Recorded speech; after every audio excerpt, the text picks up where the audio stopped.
Hello everyone, and welcome back to my YouTube channel. My name is Monica, and this is episode 6 of my playthrough of Sweet Transit version 1.1. As always, I'm playing this game on the Steam Deck, and I'm doing my video capture through Steam Remote Play. So things might look a little different than they would if you were playing this game on a PC or on a Steam Deck directly. Last episode, I built this coal plant, so I'm now producing electricity. We're not using electricity for anything yet, but the major goal for this episode will be to build a brickworks, which will require electricity. Future Monica here. Before I record each episode, I plan out what I will do in that episode. As I record the episode, I end up dealing with other things along the way, and I may not get to everything I intended to, but I usually come close. Then I edit down the video and the voiceover recorded along with the video, and I've done pretty well at hitting my target episode length of 1 hour.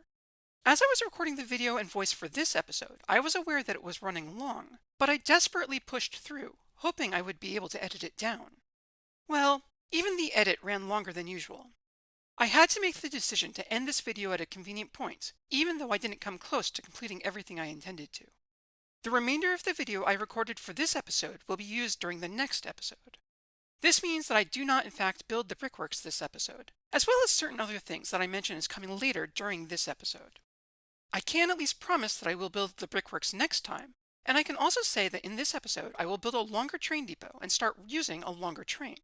I discussed the game mechanics of how signals control the trains, which will explain certain design decisions I make both in this episode and in the future. I talked through the design goals that led me to the design of the train stations used in the settlements. And finally, I build a new train station. I also do a few other things along the way. Some viewers may be more interested in the actual construction parts of these videos and less interested in the game mechanics or my thought processes, and you may prefer to skip the second or third parts of this video. In that case, you can use the timestamps in the video description to skip to the parts that interest you, just like you can with all of my videos. With that, I return you to your regularly scheduled episode 6, already in progress.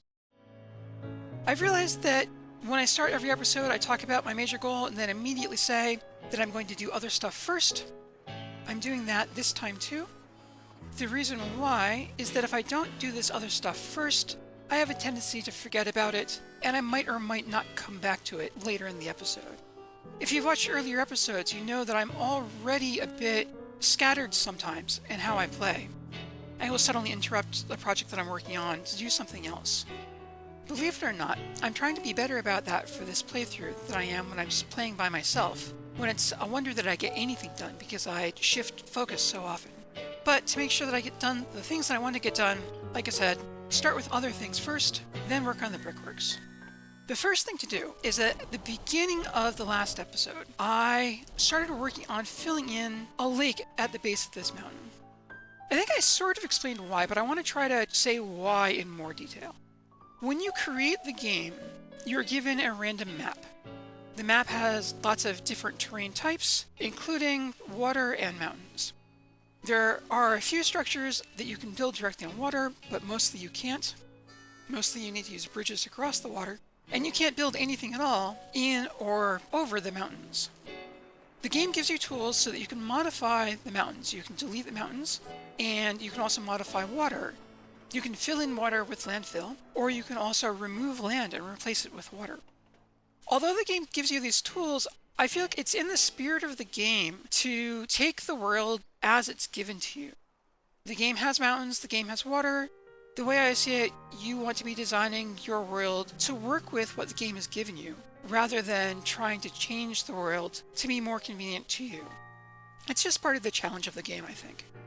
So, in episode 3 at this point, I was working on this junction, which is near the potato farm. And the way I ended up building out this junction in episode 3, I ended up needing to build some rail going into the existing mountains. And so I went ahead and deleted the mountains so I could build out the rail that I wanted to build out. But I was always kind of disappointed by that outcome because I do feel like I should be leaving the mountains where they are in the game and doing my best to work around them rather than changing them. At the beginning of the last episode, I said that I realized how to redesign this junction so I would not have had to remove the mountains. And so I did that redesign. And having done that redesign, I would really like to put the mountains back to sort of restore the state of the world to the way it was before I removed the mountains. Unfortunately, as far as I can tell, there's no way to actually do that. You can remove mountains, but you can't actually place mountains anywhere in the game. So I'm doing the next best thing, and I'm marking off the area where there had been mountains before with water. Just like you can't actually build in mountains, you can't build most things in water. And so it seems like a fair trade. And so I started on this project last time out, and I didn't quite finish because it turns out this takes lots of sand, and I actually ran out of sand before I could finish. So I'm going to try to complete some more of that now, having accumulated more sand in the interim.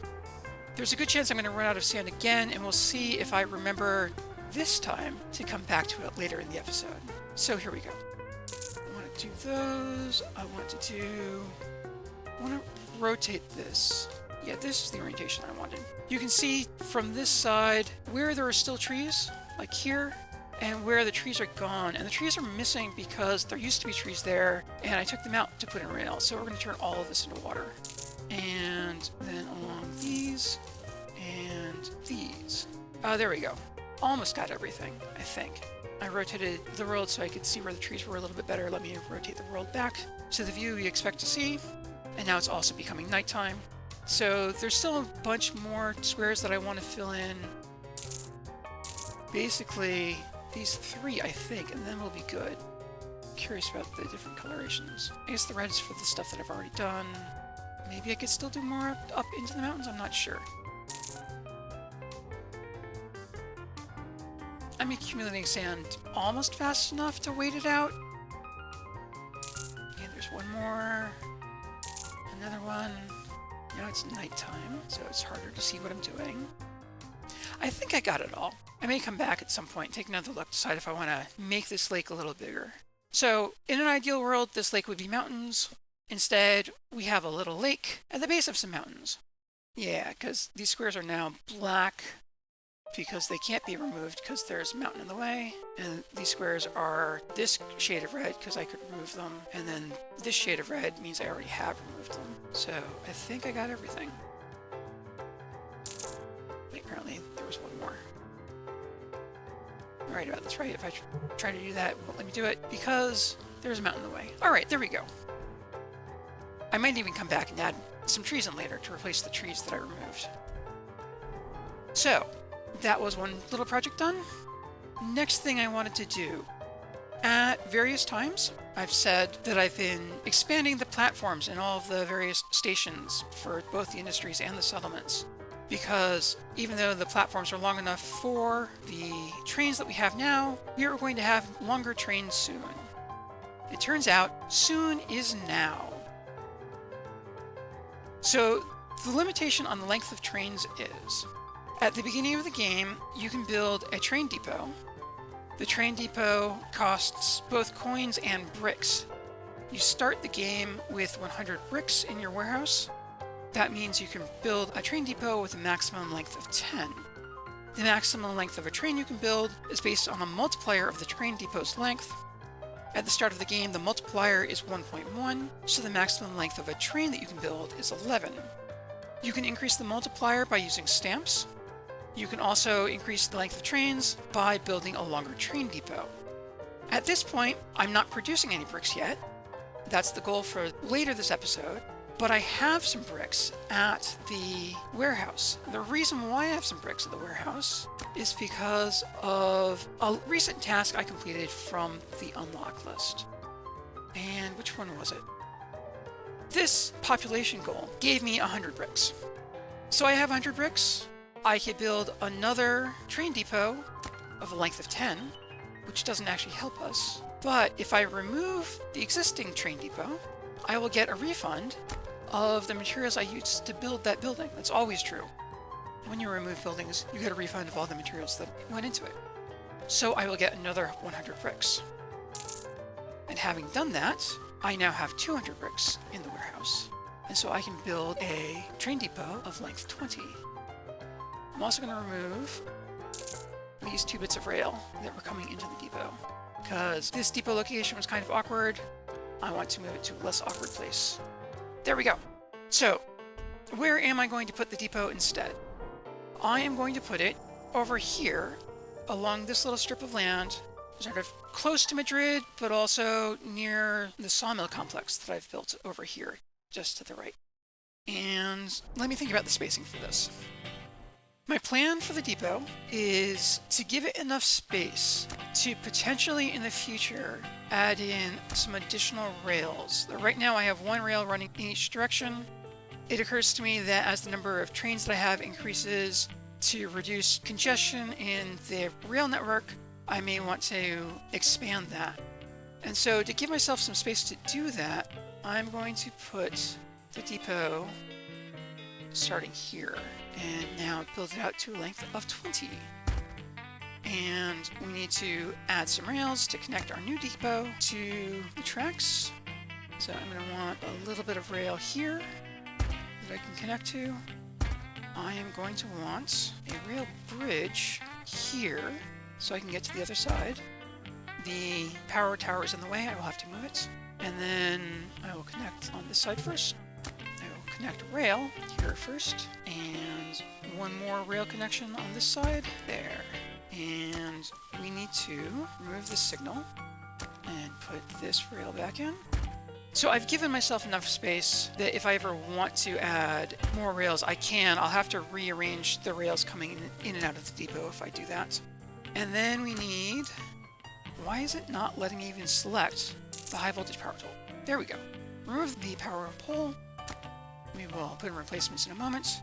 And then add rail again. We want to come around this way sort of as we can. Let me just come around. It doesn't have to be perfect. And then on the other side. And I want to have a few signals here so we're clear about what we're doing. We are coming off this bridge and coming this way to here. And we're coming in on this bridge in this direction. And we are exiting the depot in that direction, and we can enter the depot in this direction. And I'm deliberately not putting any more signals on the rest of this. And since we removed that power pole, we need to replace it here and then here. Looks great. And just in case, we'll also put one there, so you capture all the rail going into the depot. And now we're ready. We can build a new train. All right, we can build longer trains, I should say. What I want to do in particular at this moment is, in the last episode, I added a second train on the fish delivery route. And I want to replace these two trains with a single train.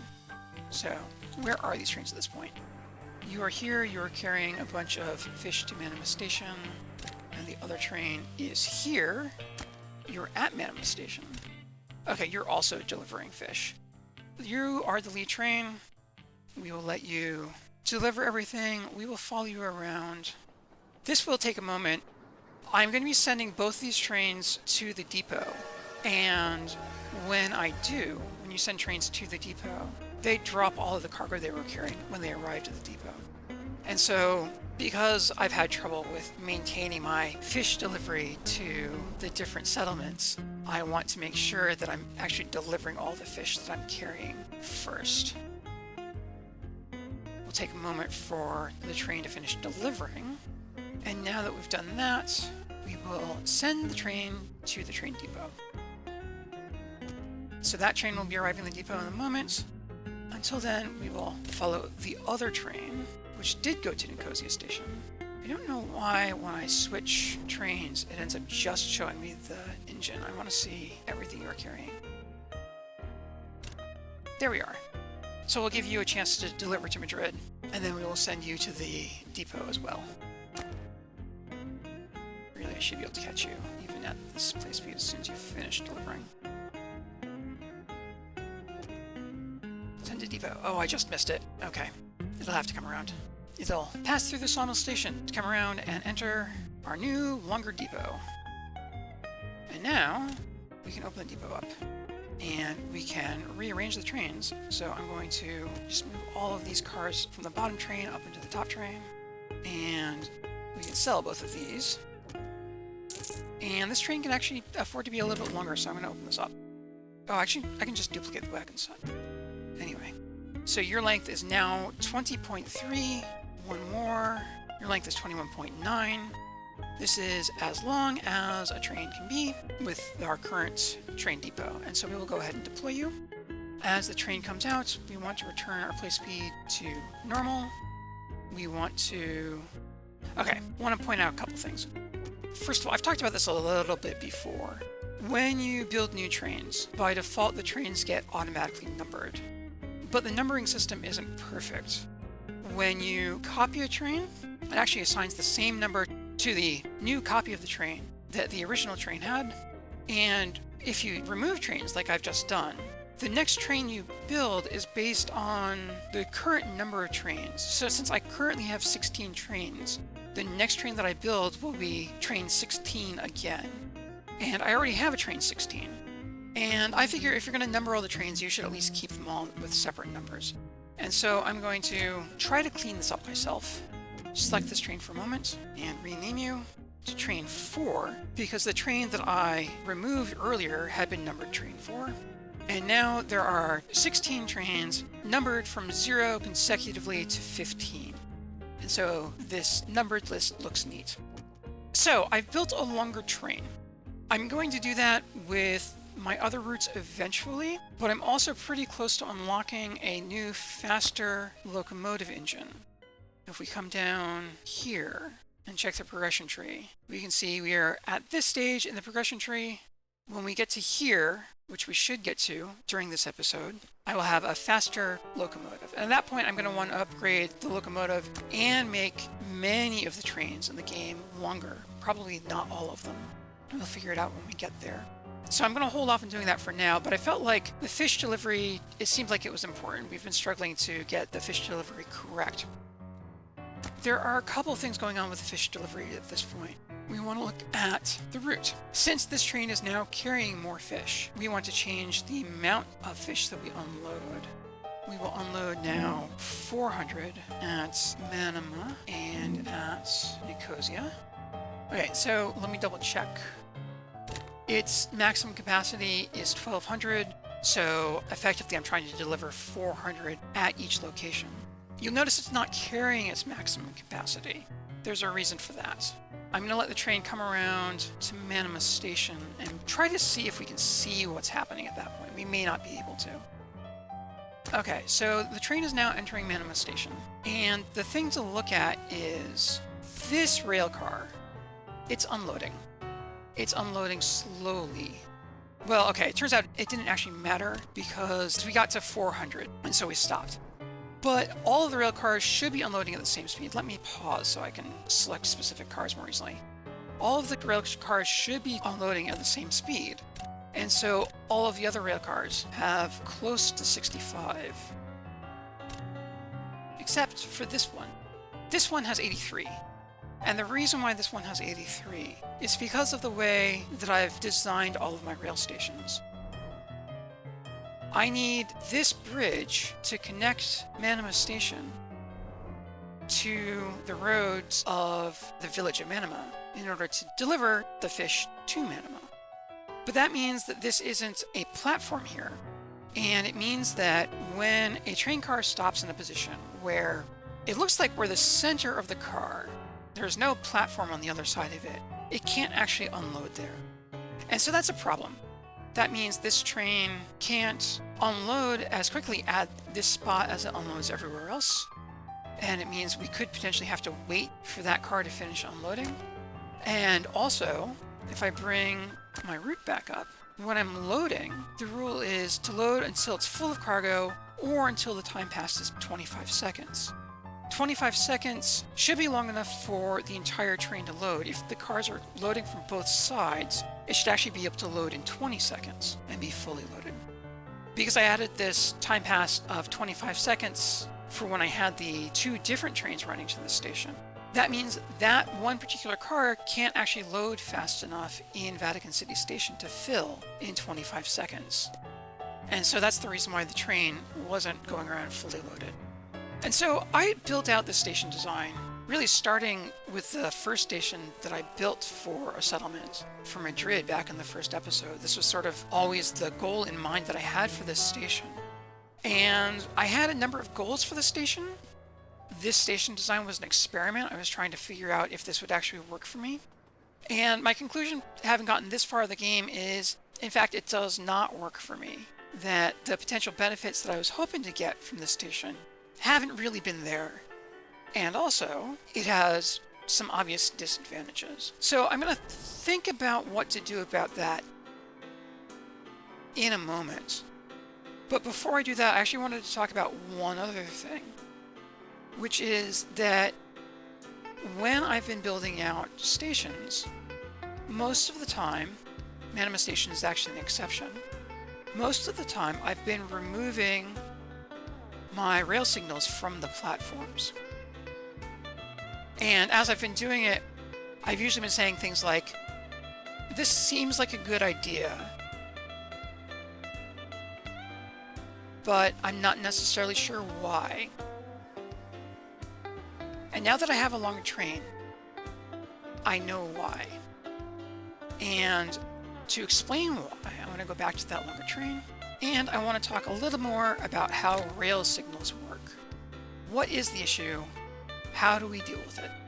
So I can actually show how signals work a little bit better by changing the time of day to a fixed time. So I'm going to do that. I'm going to change the time of day to midnight. And the reason why is because now you can see the signals very clearly. And so what happens as a train is traveling down the tracks is the signals divide the tracks into signal blocks, as they are called. And the rule is no more than one train can ever be in one signal block at any one time.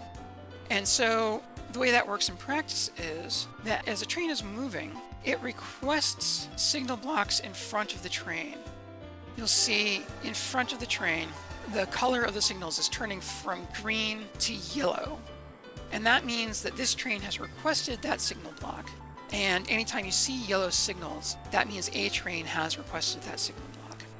And they need to request signal blocks in advance because trains take a very long time to stop. And it needs to have enough space in front of the train in order to be able to stop and not run into another train which might be in the next signal block. So at the end of trains, and you can see this in other places such as at junctions, as this train is passing by those junctions, there will be a red colored signal. That red signal means that signal block is occupied. A new train cannot enter that signal block. So that's the basics of signal blocks. There's more to say about it. I think to say more, I actually want to do a little demo. So I'm going to turn back on the day-night changes. And I'm going to move over to just this clear area over here. And I'm going to draw on some rail and some signals on this rail so I can talk about what's happening. So we will start with this piece of rail coming in this direction, and we will add a line of signals alongside this rail. There we go. So first thing about signals is, in addition to dividing the rail into signal blocks, they control the direction that trains can travel on rails. Trains cannot pass a signal if the signal is on the wrong side. Trains look for signals on the right side of the tracks relative to the direction they're moving. So with these signals on this piece of track, the only direction trains can move on this track is straight up in the screen. Very rarely you may want to have trains be able to move in both directions on the same piece of track. You can do that by adding signals on both sides of the track. So if I put matching signals on both sides of the track, they have to be matching, then you can see there are arrows in both directions. It does what it says. Trains can now move in both directions on this piece of track. You need to be extremely cautious about doing this, because if you have more than one train using this rail, if they end up trying to go in different directions on the same piece of track, you can very easily end up in a situation where the two trains are facing each other at a signal, and neither train can advance because the other train is in the way. So I use trains that can go multiple directions than tracks very infrequently in this game. Let me remove this signal. I'll actually come back to the train depot that I just built. This train depot and the rail I've put around it is designed to allow trains to both enter and leave the depot.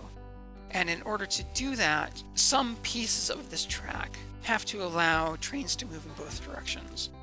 When you're right at the depot entrance, trains need to be able to come both in and out.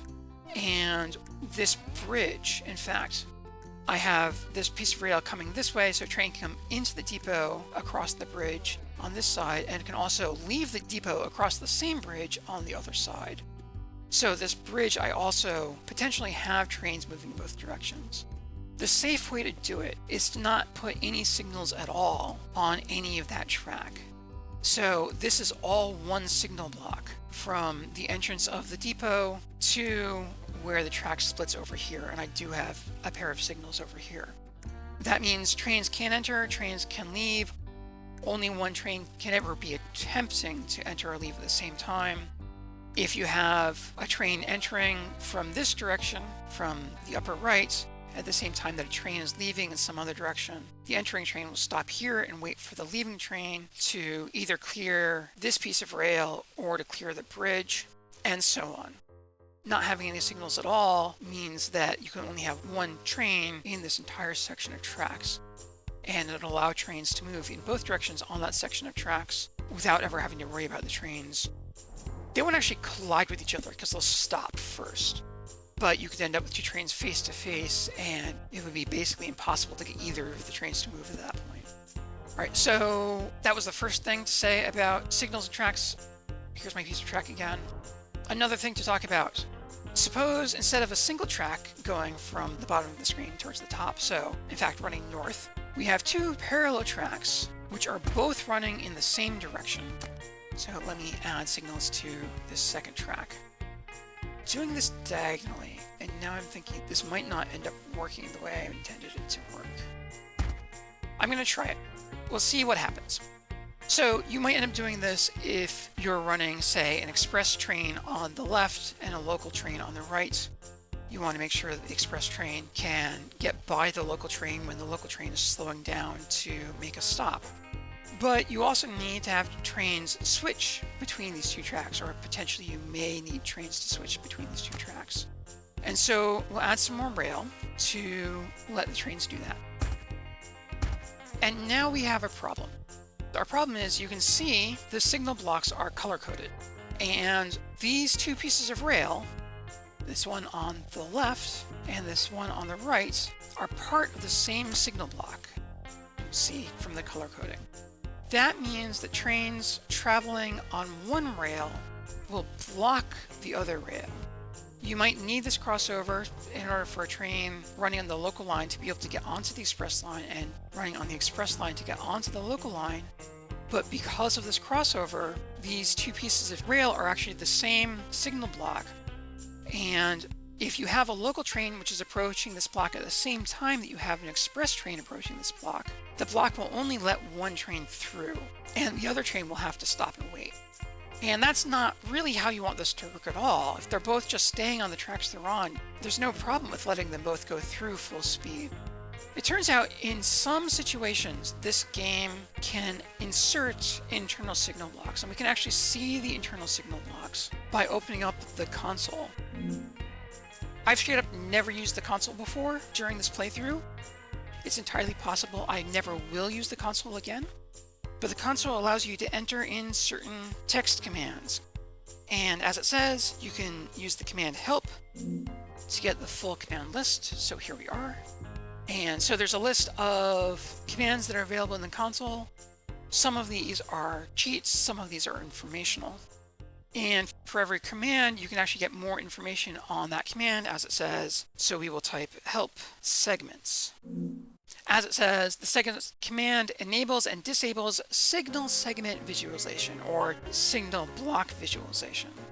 And so we will turn this on by saying segments true. There we go. And on the rail on the right side of the screen, you can see everything looks the same. I was worried about this. The preferred direction for rail in this game is in the direction of the grid, which means towards the corners of the screen, not towards the tops and bottoms. So I was worried that since I put two rails next to each other that are running straight up and down, it wouldn't recognize the crossover. So we'll just come over here, 2 more pieces of rail that are running in the direction of the grid, give both of these rails signals, and then add the crossover between the 2 rails. And now we can see from the signal block visualization, or the segment visualization, that in places like this crossover, where you can't actually add more signals to this, because you can't add signals where you have more than 1 piece of rail. In some cases, but not others, you can see both of them, the game recognizes that trains should be able to pass each other without problems, even though the trains are part of the same signal block. And so it adds internal signal blocks to separate the trains out. So this means that if you have a local track and an express track and you have a crossover, as long as you're moving in the direction of the grid, things will work fine. Both trains will be able to pass through on their respective tracks without having to slow down. If you're working diagonally relative to the grid, your crossover looks less like a crossover to begin with, and the game basically just fails to recognize it as a crossover. So this is a single signal block, and that means that a train on the local track might have to wait for a train on the express track. Or it could happen the other way around. The express train might have to wait for the local train, depending on which one got to the block first. Alright, I'm going to remove all the rails that I've built already. When you open build mode and you don't have anything selected at all, the game always gives you a warehouse to build, which is very rarely correct. So, removing all of those, one more demonstration to talk about how signals work. So we'll draw in a couple more pieces of rail. We will actually draw them in the direction of the grid this time. So these are 2 pieces of rail at a rail crossing. And we might have some signals at this crossing. We'll put some signals here, we'll put some signals there, and the same on this bit of rail. Okay, so I've talked about using chain signals in the past, and I haven't really explained how chain signals work. So here's a demonstration of the basic idea behind chain signals. As a train is coming from the bottom left and headed towards the top right, it will be reserving signal blocks in front of it. If there's a train stopped in this signal block, this signal would be red, which means that the train can't reserve that block because there's a train in the way. But if you're using ordinary rail signals like I have here, there's nothing to stop that train from reserving this signal block from this light. So this light would be red, this light would be yellow as the train is approaching because it's been reserved. But the signal block for this piece of rail going from the bottom left to the upper right crosses this piece of rail going from the bottom right to the upper left. And so both rails are part of the same signal block. What this means is that in a worst case scenario, you can have a train coming through from the bottom left to the upper right and needing to stop here because of another train, but reserving the signal and going in this direction anyway. And so the train would cross the crossing and block a train from going in the other direction. Ordinarily, when this happens, you just have to wait. This other train in front will eventually move. The train which is blocking the crossing will then be able to move through the crossing and clear the crossing so the train coming from the bottom right would be able to go through the crossing. In some cases though, like suppose this is really the entrance to a train station and the train is really going to loop back around through the train station and then come back through this rail to exit the train station. In some cases you can run into trouble. The train blocking the train coming from the bottom left and heading towards the upper right ultimately is the train coming from the bottom right and going to the upper left. Or if not that train directly, you may have several trains in a row and they may be stacked up so that the train on this piece of track is blocking a train on this piece of track, which I haven't actually built out, which is blocking the train on this piece of track, which is blocking the train which is now going through the crossing. And now the train that is here can't get out because it's blocked by the train in the other direction. And the train that is doing the blocking can't unblock the crossing because it can't move forward because ultimately this train is in the way. That would be bad. putting it simply. And so the fix is, or one possible fix to that, is to use rail chain signals instead. As it says, chain signals ensure a train can only enter a block if it can leave, and so they prevent trains from blocking other trains. Future Monica here again. During the initial recording for the episode, I was caught off guard by the game's text for chain signals. I'm still not sure whether the text is misleading, or I am misinterpreting it, but while I was recording the video, I was aware of thinking that if this is what the text says, this is how I will talk about chain signals, even though it didn't actually agree with my previous experience using chain signals. As I've been editing the video, I double-checked and found that what I had said in the video was not correct, so I'm replacing the incorrect part with this explanation. When a chain signal receives a reservation request, it immediately issues a reservation request for the next signal down the track. If the block for the second signal is not clear, because it is occupied or reserved by another train, the chain signal will turn red, forcing the approaching train to stop at the chain signal. The train approaching from the bottom left has requested a reservation from the chain signal just before the crossing piece of rail. Even though the block controlled by the chain signal is clear, it has turned red because there is a train in the next block. This means that the approaching train must stop before it blocks the crossing track. If the second block had been clear, both blocks would have been reserved by the train from the bottom left at the same time. If the signal following the chain signal is also a chain signal, the process repeats, or chains. There is a chain signal on the rail from the bottom left before each of the crossing rails. The chain signal before the first crossing rail will reject a reservation request unless its own block, the block controlled by the second chain signal, and the following block are all clear. If all three are clear, then the approaching train will reserve all three blocks simultaneously. Chain signals only look at one following block, unless that block also has a chain signal. This means that if the length of the following block is less than the length of the chain signal will not prevent the train from blocking crossing tracks. The chain signal before the crossing tracks let this train through because the next block was clear, even though a later one was not. So this train is still blocking the crossing tracks. I prefer having a short distance between signals because it means that trains spend less time waiting for each other. But that means that if I use chain signals to prevent a train from blocking another train, I need to make sure to remove signals so the following block is long enough. In the remainder of this episode, I may state or imply that a chain signal always causes trains to clear the signal block controlled by the chain signal. This is not actually true, and that statement should always be interpreted as true only if the following signal block is longer than the train. With that, I leave you to the original episode. So, having completed this demo, I will remove all of this rail and all the signals that I've placed by undoing everything and return this wooded area to its original pristine state. We'll leave it this way for now. We'll be back later. This is in the direction where I already have a little bit of rail that is going to want to extend in this direction, so I'm going to be building to the north in the future. And we can see the signal blocks. Something else I didn't realize it shows up when you show signal blocks, I've never actually done it before, is all of our power lines for electric trains are also illuminated when you show the signal blocks. But I don't need to have the signal blocks turned on in general, so I'm going to turn them off. So come back into the console.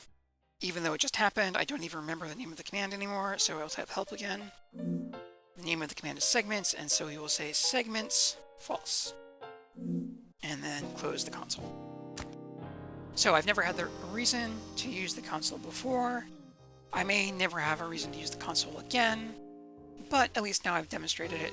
So if you're playing the game and want to take advantage of any of those commands, there it is. And so the point of everything I was saying about signals is we now have, actually the timing is perfect, we now have this unusually long train, total length of 22 as opposed to all the other trains which have a total length of 11, coming in to Vatican City Station.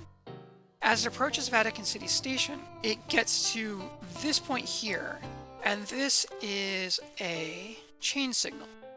And one of the ways in which you can use chain signals is when you're at a junction, when you have the rail splitting, so there are two different directions that you can go in. The chain signal can only be claimed if the next block can be cleared. And There are two possible blocks that could be cleared next. You could take either of these two rails that are coming into the station. And so this chain signal allows the incoming train to choose which of the two rails it wants to use based on which of the blocks is available. If one block is available and the other is not, it will take the available one. And now we run into why putting signals on platforms can be a problem. In order to claim this block, which this train currently has, the train must be able to clear this signal. It must be able to get the end of the train into this block. But since I have a bunch of other signals coming down this way, that doesn't actually tell you if this platform is currently clear. There could be a train sitting up here currently loading or unloading, and this chain signal could still direct this train to come in this direction. And because this train runs the full length of the station, it would get part way into the station and then have to wait for the train in front to finish before it could pull all the way in. If it came in on the other rail to begin with, if the other rail was just open, it might be able to just pull in directly and not have to wait for the other potential train. As it's entering Vatican City right now, this isn't actually a problem. This rail is actually clear all the way through to the end of the station. But the way you prevent that from happening is by not having signals on the platforms. This is actually a special case because the rail splits so far away from the platforms. But in general, if the split is happening close to the platforms like it does in most stations, then the next signal the train will see is the signal at the end of the platform, and it will choose which platform to take if there are no signals along the platforms based on which platform doesn't have any trains. If your next signal is at the end of the platform, then one of the platforms must be clear in order for the train to enter that platform. When you have trains which are the length of the entire station, it isn't a problem because these signal blocks will clear only because the train which had been stopped is already moving. And so if that train is already moving, you know it's safe for the new train to enter the station. And by having multiple signals along the platform like this, the train can actually move into the station faster. It doesn't have to wait for the station to be cleared. The problem is that not all of the trains that are stopping at the station are the same length. If you have a short train and you have all of these signal blocks, the chain signal will incorrectly think that the train can come all the way through. And in fact, the train may only be able to come partway through and then be stopped by the shorter train. And so that's why when you have trains of varying lengths using the same station, having signals on the platforms can cause problems. It can slow trains down. So, believe it or not, that is not everything there's to say about signals. I will have more to say about signals later, maybe soon. But for now, we'll resume play. So actually, we'll watch this train load because we'll have the same problem here. This bridge here means that the rail car, which stops next to this bridge, can only load from one side, even if the amount of fish on the platform is high enough to completely fill the train, which will turn out to not be in any event. The train would leave after 25 seconds when that car is not completely full. So that's a problem. It's a problem that I want to fix. Before I do that, I said at the beginning that if I don't cover all of the stuff right at the beginning of each episode, I tend to forget about my plans and I forget to do things. Example of that right now. Something I've been forgetting to do. The unlock list shows you the last 6 things you've unlocked as well as whatever current things you could do to unlock things in the future. Most of the time, you don't actually need to see this older stuff. This is telling me that I unlocked the coal plant. I already know that I built a coal plant. So you can remove things from the unlock list just to clean it up. So we'll remove that one. This one is telling you if you produce enough bread, you unlock the clay pit. This one's useful for me to keep because I haven't built a clay pit yet. Having this here will remind me, oh yeah, I want to build a clay pit. Having this one here, it unlocked the fur and the autumn fur and also increased my total capacity for money, but I don't need to keep that, so I'm going to close that one and so on. This one here unlocked the pine and autumn pine and also gave me the bricks that I needed to build the longer train depot, but don't need that anymore. Again, you're just unlocking trees, don't need it. This is telling me that I can now build an electric train, the ET10. I'm going to keep that one open just as a reminder, even though I don't actually want to build that train right now. And right now, we're just seeing the global unlocks. We can also see the unlocks for each village. And all of the villages at this point are the same state. So we can just close all of these. Vatican City has not reached this one unlock goal of a population of 1,300, which would increase my total capacity. Madrid, we've actually completed all of the possible upgrades, all the possible unlocks in the progression tree for Madrid. So we can see Vatican City, it says 11 of 12, it's just this one thing. And then when we look at all of the other villages, they're the same way. Madrid and Manama are at 12 of 12. Nicosia is also at 11 of 12. It's the same one, this population goal. So this raises a possible question. If you can't upgrade the villages any further, there's nothing more to do in the progression tree, what happens next with the villages? We will answer that, I hope, by the end of today's episode. But first, I have to do other things. This train station is giving me problems. I want to be able to have that train carrying fish to come to the station and fully load the train every time. I want it to be able to use both sides of the platform for every car. I built out this station design in the first place as an experiment. I said this earlier. Actually, wait. While this train is stopped right here, you can see red signal here because that's where the end of the train is. Lots of green signals behind it.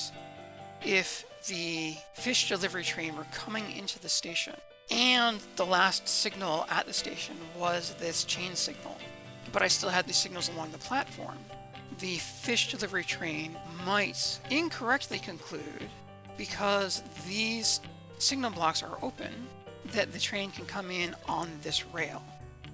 And we wouldn't want it to do that while this other train is still in the station.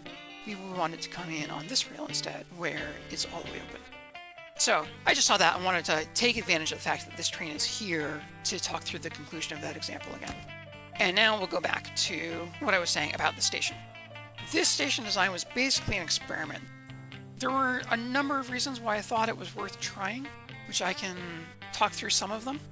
If you were building a rail into a station, say at a settlement, and then the rail is just going to be returning to where it came from, if you just have the rail do a 180-degree turn at the end of the station, the minimum turn that you can have is 180 degrees, and with the 180-degree turn, the train ends up on a rail, which leaves two spaces between the rail headed in one direction and the rail headed in the other direction.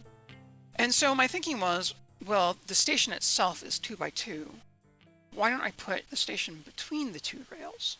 And I was thinking this would be useful in particular when you have trains approaching the station in both directions. You can have trains entering the platform in two different directions, and they're well spaced, and you could even add in a U-turn right at the end of the platform so trains can turn around. Although you quickly realize there are lots of reasons why you don't want to build things that way. If you have that U-turn, then trains end up having to go by both platforms, which means that if you have a train which is coming from the bottom left to the upper right and it wants to do a U-turn, it has to come through this platform from the upper right to the bottom left. And if there's a train already stopped there, even though the train is already stopped on this platform, it still has to wait for the train on the other platform to move before it can complete its U-turn. I still thought it would be useful for all of the settlements, because all of the settlements have track extending beyond where the settlement is. And so I do have trains for most of the settlements that I've built at this point that are approaching the settlement from both directions. Having tracks running in both directions seemed like it was still an advantage. When I started building out this game, when I built out the rail for Madrid station, I built out all of the rail, in fact, to go through that station. I realized in episode 3 that I didn't want to do that. I realized that I want to have a rail that can pass by the station. And so I ended up moving the general rail, and so the rail at the station, trains will only be going through if they're visiting the station. And because of that, it's less useful to be able to have trains going through in both directions.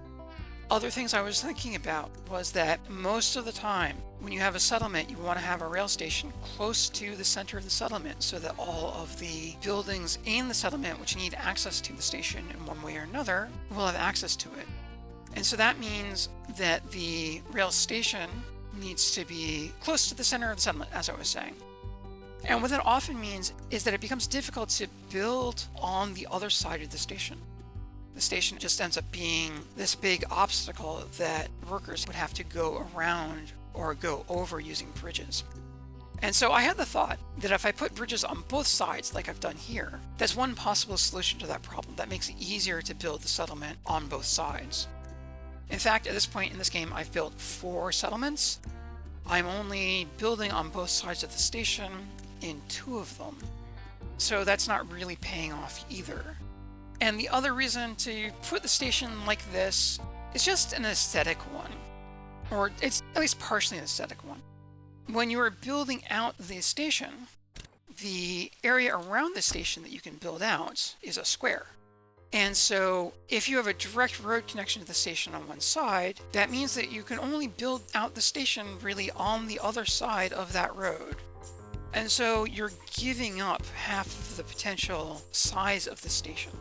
And so another thing that I was thinking with this design is that by putting tracks on both sides of the station itself, you can expand the station on both sides.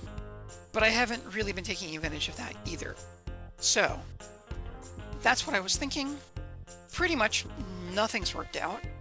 None of the reasons why I thought it was interesting to try this have paid off particularly.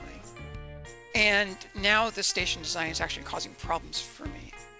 In addition to this problem with this long train, the fish delivery train, and other long trains that I will have soon, not actually being able to load and unload efficiently along the entire length of the platform. It's become difficult to expand these stations.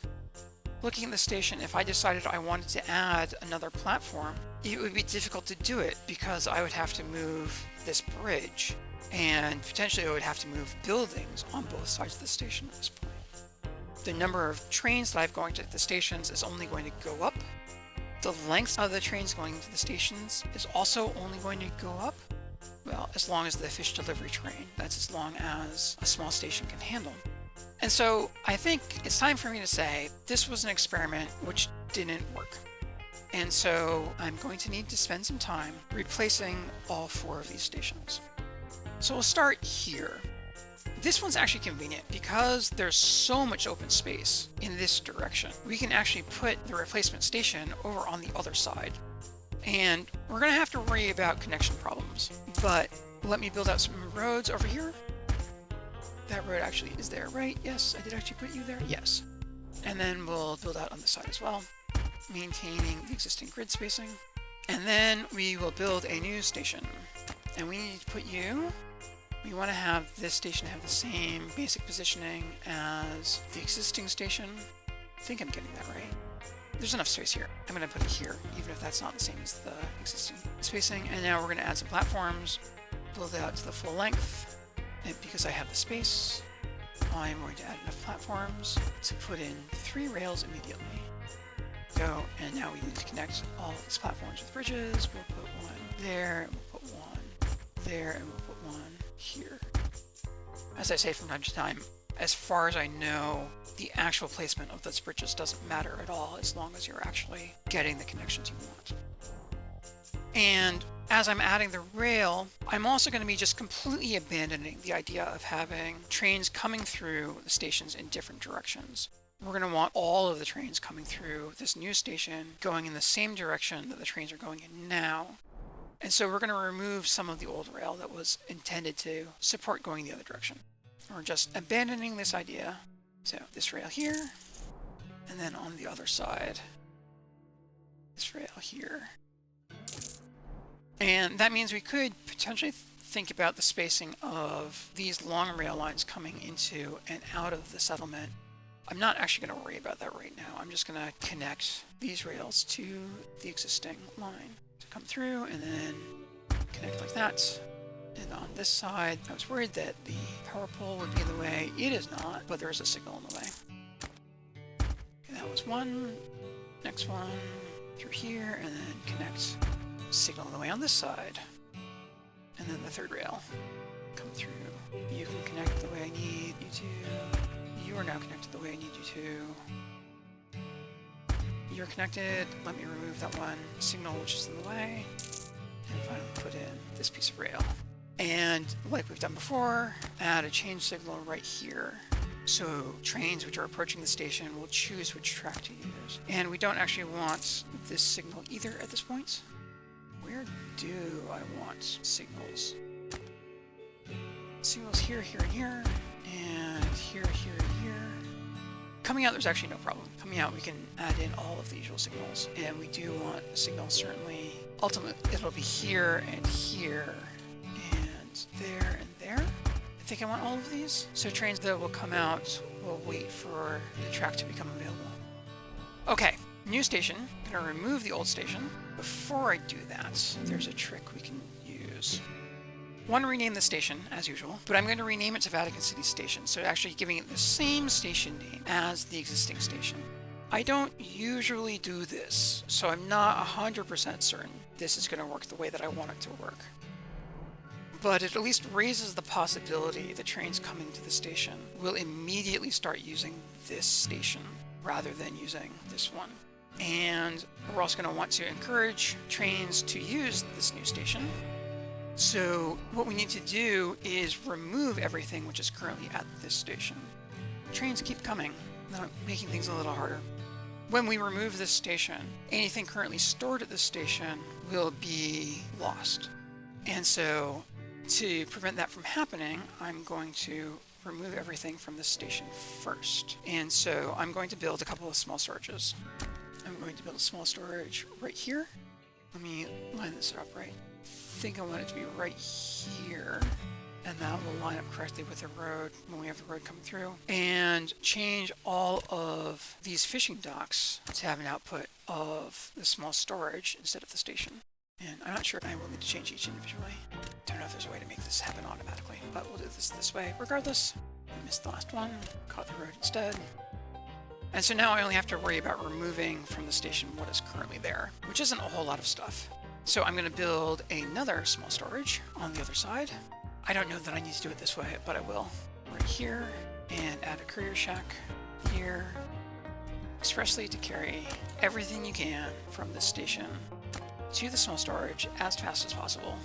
So the station will soon have nothing. We can actually make that go faster by giving you many more workers. This is all just temporary stuff. As soon as the work is done, we will end up rebuilding things anyway. I put this courier shack kind of in the wrong place. It's okay. I'm gonna remove the courier shack anyway. And so now this station has no goods whatsoever. And so we can remove the station. This, of course, immediately makes lots of things unhappy. We'll also just remove this courier shack immediately. It's not doing anything for us anymore. There's more stuff we need to remove, but we need to add more stuff first. First thing we need is this road.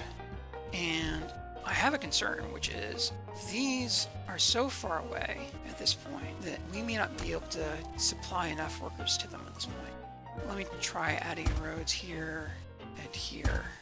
See if this helps. It may or may not. And also on this side. I'm going to have to check that. These workers may not all be able to get back to the existing residences at this point. I'm also going to remove these two bridges, which are doing absolutely nothing for us. And I removed that courier shack. I actually want it back. And your input is now going to be, we'll do this small storage first. And your output will be the station. And again, we want as many workers as possible. This is very temporary. This is just to empty out this small storage, which we have already done. So we will remove the small storage. Meanwhile, this small storage is holding lots of fish. We want this courier ship. Hopefully I didn't lose too much stuff that was going to the station. Accidentally deleted the courier shack. We want this courier shack to take as its input, if it can, this small storage. Because at this point, the fishing docks are all very far away from the station. And so we want to make sure that we can get all of the fish from the fishing docks to the station. And so the way we'll do it is the fishing docks will just bring the fish to this small storage, which they can do plenty fast. And then this courier shack will take care of bringing all of the fish from that small storage to the station. I could probably improve my spacing a little bit.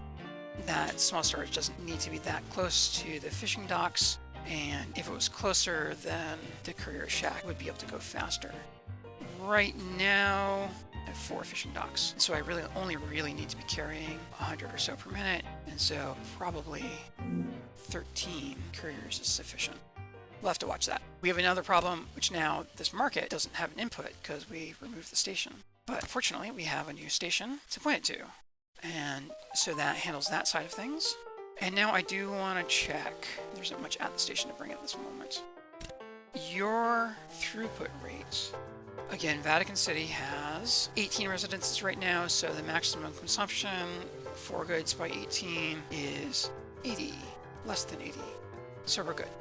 It's close, but we're good. The workers from the market should be able to carry all of the goods to the market in time to keep the market fully supplied, as long as it's getting everything correctly delivered. And so that is fixed. I want to check my routes. Did all of my routes survive? Maybe not. Do I have a bunch of trains that are screaming at me because the stations aren't available? Why are you in red? I just reselect this station. You're no longer red.